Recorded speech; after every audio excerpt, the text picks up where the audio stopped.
Bonjour à toutes et à tous, bienvenue dans le Café de la Marine. Bonjour Gilbert. Bonjour Virginie, bonjour à tous et à toutes. Nous sommes ravis de vous retrouver depuis la Cité de la Voile Éric Tabarly à Lorient en ce mois de novembre riche en actualité. Alors que la Mini Transat vient de se dénouer en Guadeloupe et que la bataille fait rage dans toutes les catégories sur la Transat Jacques Vabre, un autre challenge se prépare. Un tour du monde à l'envers, d'est en ouest, contre les vents et les courants dominants. Porté par un marin très engagé pour la défense de la planète, ce projet très ambitieux a pour objectif de montrer que l'on peut conjuguer performance et respect de l'environnement en s'élançant à la barre d'un trimaran construit en 2003. Remis en état pour répondre à une logique d'économie circulaire, ce bateau sera peut-être le premier multicoque à boucler un tour du monde à l'envers. C'est en tout cas le défi qu'a choisi de relever Romain Pilliard, qui sera épaulé dans cette aventure par l'expérimenté Alex Pella. Romain Pilliard est notre invité au Café de la Marine. Et on l'accueille.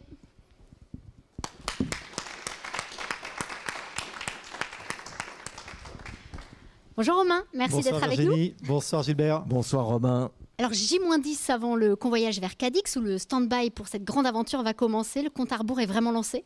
Ah oui, là on est bien dedans là. Tout à fait, effectivement, là, l'équipe se prépare, on a plein de choses à faire, on est une petite équipe, mais l'avitaillement c'est fini aujourd'hui.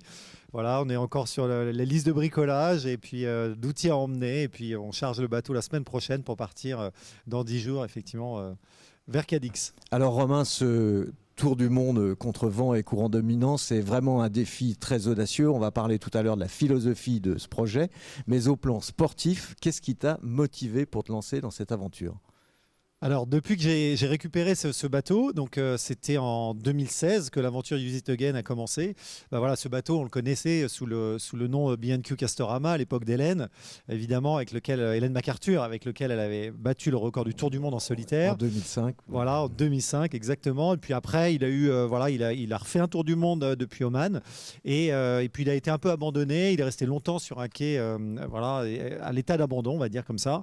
Et puis quand j'ai récupéré, en fait on avait plusieurs idées, on y reviendra peut-être plus tard justement, mais il faut des défis sportifs, des projets sportifs intéressants. Il ne s'agit pas de me mesurer aux autres ultimes, puisque mon bateau c'est petit ultime, c'est 23 mètres. Exactement, c'est un tout petit par rapport aux autres, mais quand même un beau trimaran. Et encore de belles histoires à écrire. Oui, exactement, et on estime effectivement qu'il y a encore beaucoup de choses à faire avec ce bateau, et donc on gère un peu les projets aussi qui ont du sens. C'est pour ça, il y a en ce moment la Transat Jacques Vabre, ça faisait pas beaucoup de sens pour moi d'y aller, parce qu'en plus c'est des parcours différents, de me retrouver avec les autres ultimes simplement, c'était pas top. Donc là, le Tour du monde à l'envers, c'est quelque chose qui m'intéressait fortement parce que c'est original, bien sûr. Ça fait, le record tient depuis 2004. La dernière tentative, c'était 2017. Et donc, c'est sûrement un bateau très fiable, on espère, pour faire un tel parcours. Et en tout cas, c'est un très très beau défi. Et tu le disais, alors il n'y a que 5 marins qui ont réussi à le boucler et en monocoque. Donc la seule tentative en multicoque, en effet, c'était en 2017, Yves Le Blévec, et ça a tourné court puisqu'il avait chaviré au Cap Horn. C'est quand même pas rien là de partir dans le sens contraire. Est-ce qu'il y a des choses que tu appréhendes malgré tout ? Alors effectivement, c'est un parcours hyper difficile, ça c'est clair. Semé d'embûches, il va falloir tenir techniquement. Il faut que le bateau soit le plus fiable possible. Nous, les marins, c'est encore autre chose, mais on peut compter que sur notre préparation sportive et mentale. Mais et puis on va vivre un beau confinement avec Alex pendant moins de 4 mois, on espère. Et donc, parce qu'on est sur un record de 122 jours et 14 heures là avec Jean-Luc Van Den Hed. Exactement, ouais. Une longue histoire déjà. Et alors, qu'est-ce qu'on peut attendre ? On peut espérer quand même faire un peu mieux avec ce multicoque. Romain, est-ce que tu as une idée du temps que tu voudrais mettre ? C'est hyper difficile parce que, normalement, on peut battre ce record, mais ce temps. Mais comme je disais, il faut tenir. Après, on a des embûches, des grosses embûches, comme le Cap Horn a passé. Et le Cap Horn, c'est pas simplement un petit cap de quelques milles. C'est là qu'avait chaviré Yves Le Blévec en 2017. Ouais, exactement. Ce qui s'est engagé à un moment où, un peu trop... dans les conditions un peu trop fortes pour lui en solitaire, je sais pas. En solitaire, parce qu'il était en solitaire, il a dû s'engager, parce qu'on se met pas en stand-by ou en attente comme on veut, alors que nous, on considère avec Alex qu'on peut effectivement gérer de l'attente avant de s'engager vers le Cap Horn, puisque c'est vraiment effectivement une distance quand même très importante de l'ordre de 1500 milles pour passer tout ce cap et sortir de cette dépression qui arrive par l'ouest, qui ont fait le tour de l'Antarctique en fait. Ouais, c'est vrai que des fois, d'habitude, on les voit arriver par derrière, on se dépêche de partir, donc là, il va falloir les affronter à chaque fois. C'est pas Alors évident. justement, tu l'as dit, tu vas tenter ce tour sur un trimaran de légende qui avait été construit pour Hélène en 2003 en Australie. Tu lui as déjà redonné une seconde vie en l'optimisant pour la route du Rhum. Est-ce que justement, c'est un outil que tu trouves, un bateau que tu trouves adapté à ce programme? Et en plus, sans doute, dans ce tour, l'histoire, enfin la clé sera la fiabilité. Ouais, voilà, c'est exactement ça. Bon, le bateau, il vole pas sur l'eau avec tout un système de foil, comme on les connaît aujourd'hui sur les autres ultimes. Il y a une dérive centrale, 3 safrans. Voilà, un bateau plus sage. Exactement. Plus Et puis, faut se rappeler que ce bateau, c'était vraiment le premier qui a été construit spécifiquement pour le Tour du Monde en solitaire. C'est le petit frère des Sodebo, Hidek, Majan, etc. Ah oui, à l'époque. Nigel Irens qui l'avait Exactement, un dessiné. plan Irens, tout à fait. Donc en fait, elle a quand même, Hélène et son équipe ont quand même défriché pas mal de choses techniquement. Et à l'époque, il y avait beaucoup moins de tours du monde déjà, que ce soit Jules Verne et autres. Et donc, il a été conçu vraiment pour être le plus fiable possible, pour pouvoir réparer, etc. Et il y a plein de petites astuces. Et à l'époque, il y avait encore la baume sur le pont pour pouvoir, en cas de dématage, avoir un gréement de fortune. Et voilà, c'est plein de petites choses comme ça qui ont été pensées pour justement être autonome et pallier à tous les problèmes techniques qu'on pourrait rencontrer. Ah oui, justement, tu parles des problèmes techniques. Il y a forcément un risque de casse aussi. Et comment vous avez abordé ce paramètre? Est-ce que vous avez beaucoup de matériel de rechange à bord pour pouvoir bien réparer toutes les avaries potentielles? Oui, tout à fait. Alors voilà, on prend à peu près, bon, c'est pas tout n'est pas encore pesé, mais on va être pas loin d'une tonne supplémentaire entre la nourriture et le matériel. Donc effectivement, on prend de quoi réparer, de quoi faire du carbone, de la strate, etc. Pas mal de bouts, de quoi réparer les voiles, l'électricité. Bon, bref, tout pour assurer l'autonomie pendant plus de 100 jours. Donc c'est du poids en plus forcément. Ouais, c'est du poids, mais c'est un choix, quoi. C'est un choix. Effectivement, c'est un choix. On pourrait faire beaucoup plus. On a déjà fait des coupes sombres, effectivement, dans les choix de matériel qu'on emporte en plus. Mais voilà, il y a un moment, voilà, tous les jours, c'est on prend ça, on prend pas. Bon, allez, on prend ça, non. Et voilà, et donc tous les jours sont des choix. C'est du poids qu'on assume.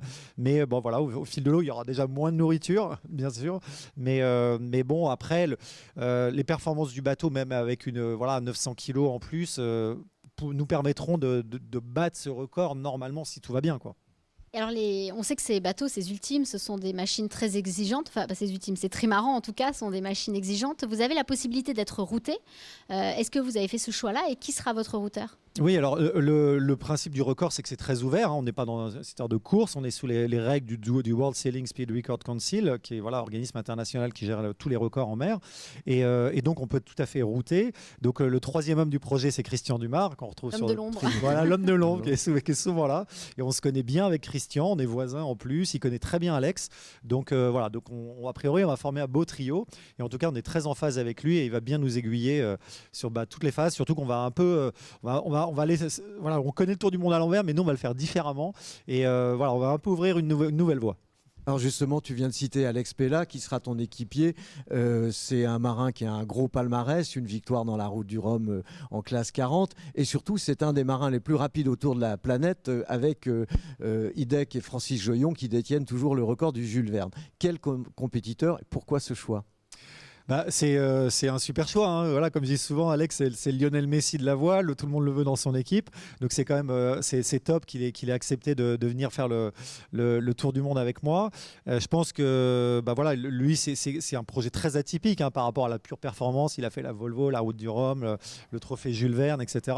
Mais là, je crois qu'il aime bien le bateau. Il le connaissait, il l'a visité il y a 3 ans.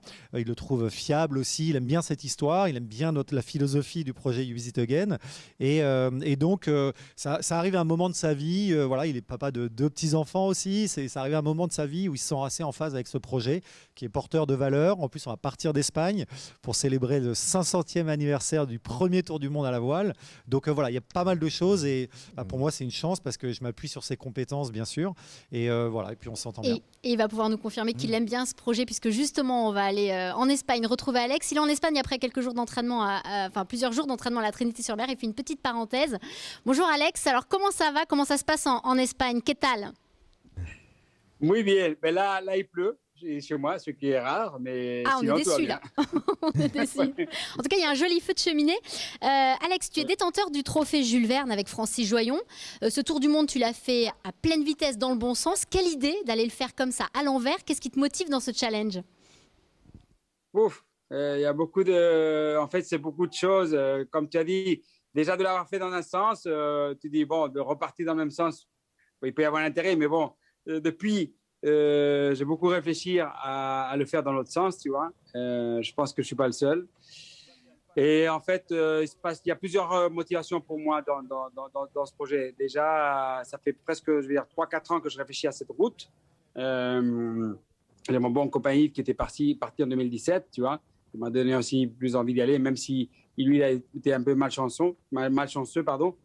Après, il se passe un truc, c'est que cette route-là, en fait, il y a c'est le cinquième centenaire cette année du premier tour du monde qui s'est fait dans ce sens-là, qui est une date très importante pour l'Espagne, pour mon pays.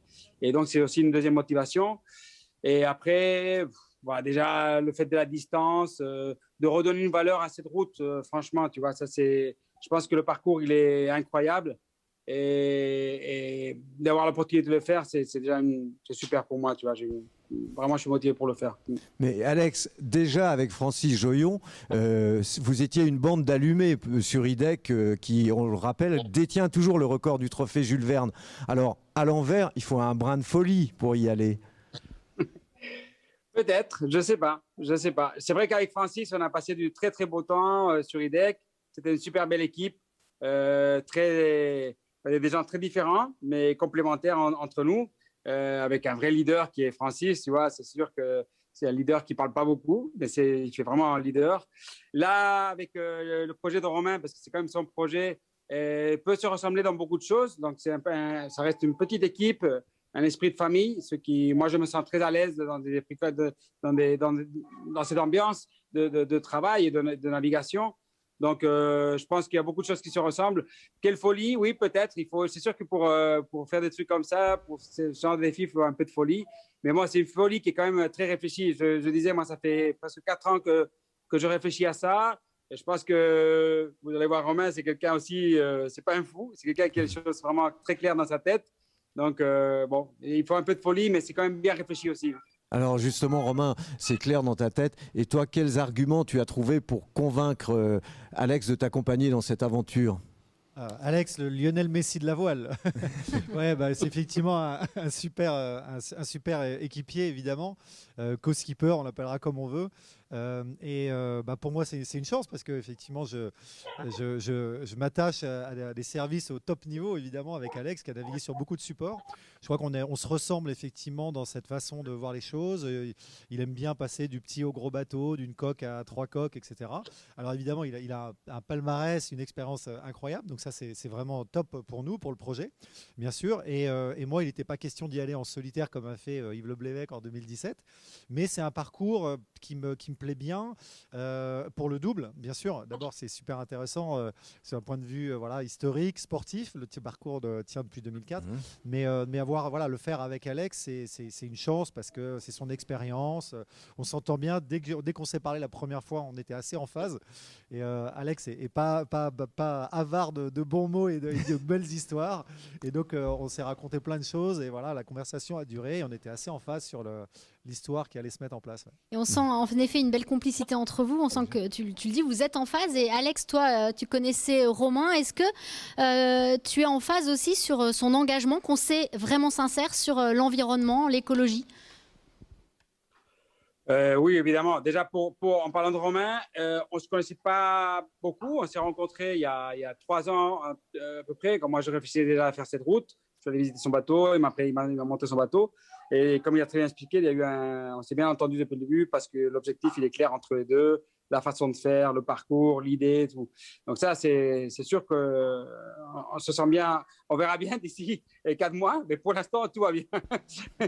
Après, évidemment, il a un projet qui est super, avec un super message, avec l'esprit de récupérer ce bateau-là aussi, qui était un bateau qui a fait beaucoup de choses, un bateau historique. Il a été après posé sur un terre-plein, il a récupéré, et de lui redonner cette deuxième vie, je pense que c'est génial, c'est génial. Et aussi de démontrer que ces bateaux-là peuvent être aussi compétitifs sur d'autres routes. Il n'y a pas que les routes conventionnelles, tu vois. Et bon, moi, personnellement, j'aime bien cet esprit, et j'aime bien aussi l'esprit de dire, il y a dans la course au large, il y a quand même beaucoup de choses à faire. Moi, j'en ai fait, on m'a un peu expliqué, moi, j'en ai fait beaucoup. J'ai eu pas mal de succès dans ma carrière, mais je suis plutôt à faire des choses différentes, tu vois, de ne pas revenir sur des courses ou des parcours que je les ai gagnés. C'est bien, mais si je peux faire des choses différentes, c'est là que je vais m'enrichir, je vais progresser dans ma carrière. Donc, c'est ça qui m'intéresse beaucoup dans le projet de Romain. Est-ce qu'on peut se préparer est-ce qu'il y a un entraînement spécifique à un tour du monde à l'envers? C'est particulier pour rencontrer ces conditions. Ouais, tout à fait. Alex, voilà, plus d'expérience pour moi que moi des gros projets. La principale chose, c'est évidemment la fiabilité du bateau. Donc, mon bateau, il a fait 2 tours du monde avec Hélène et un autre après de Oman, parce qu'il a appartenu à Oman. C'était le premier bateau Oman Sail. Voilà, il n'y a jamais eu aucune avarie importante. Donc déjà, a priori, c'est une bonne monture. Puis il a fait plusieurs transats aussi, une avec moi.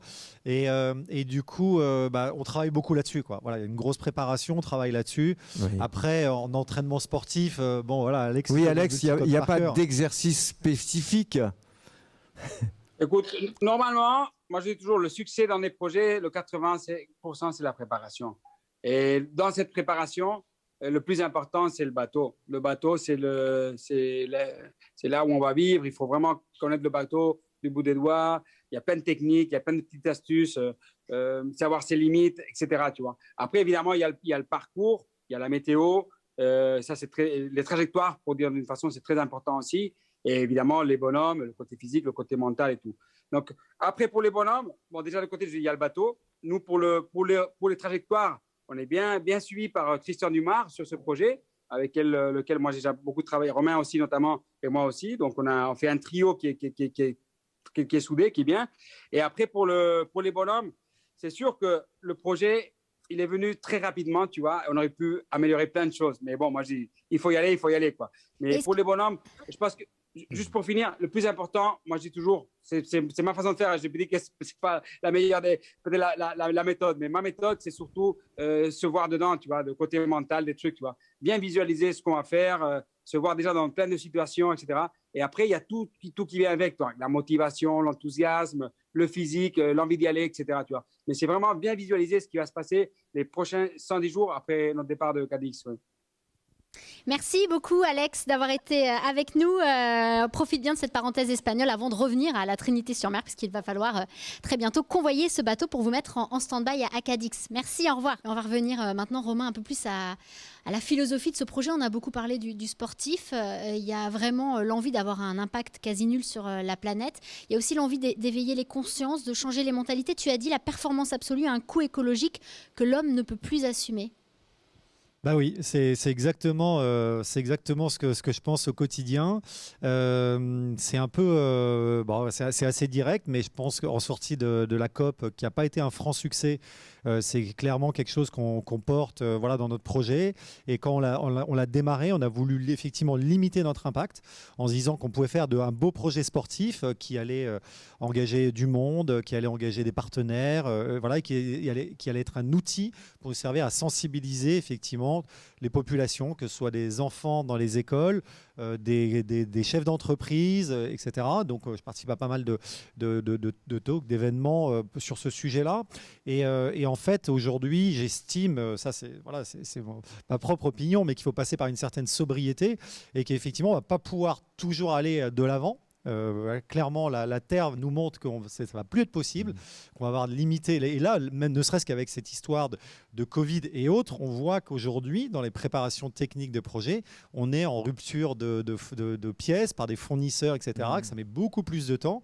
Et ça, clairement, c'est un petit aperçu de ce qui va arriver. Donc, dans 10 ans, ou peut-être même pas, 5 ans, on se retrouvera avec des projets de voiles, peut-être, qui ne pourront plus exister parce qu'ils ne pourront plus s'approvisionner dans certains matériaux. Justement, alors, ouais, tu évoques justement ce problème de pièces, mais pour revenir au domaine de la course au large, où on veut aller toujours plus vite, est-ce que, par exemple, la quête du Jules Verne, où l'objectif est d'aller au-dessous des 40 jours, est-ce que, justement, l'impact est trop grand? Et puis aussi la quête technologique trop coûteuse. Toi, tu veux en fait prouver qu'on peut faire rêver sans surenchère financière.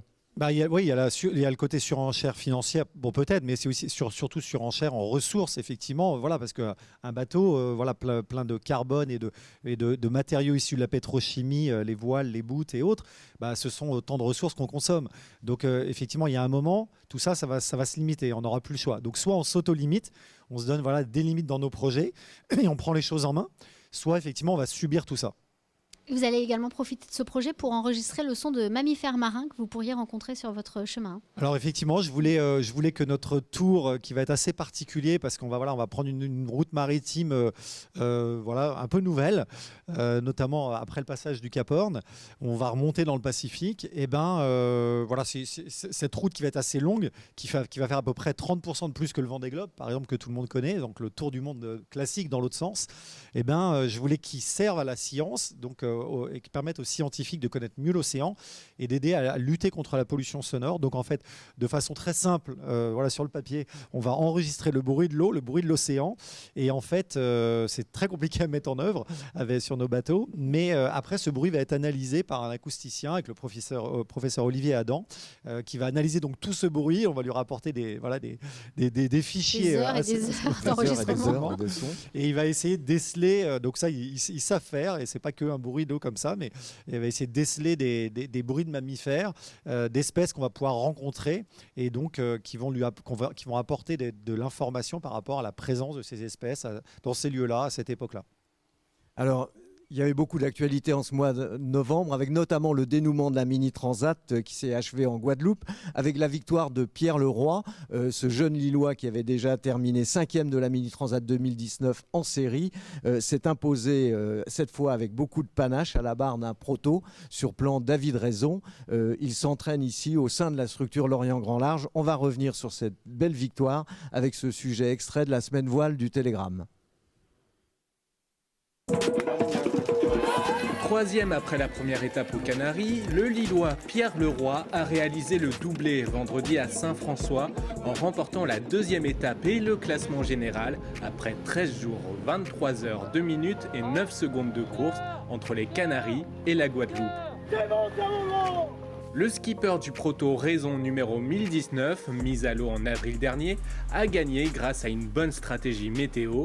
Rien de surprenant quand on sait que le skipper de Teamwork est météorologue chez Météo France à Villeneuve-d'Ascq. À Saint-François, le vainqueur a été accueilli par sa maman et a rendu un bel hommage à son papa, disparu il y a quelques mois. J'ai fait des parties la semaine où j'ai eu la coque du bateau. J'ai pensé à lui tout le long, comme jamais avant. Et voilà, cette victoire, elle est pour lui.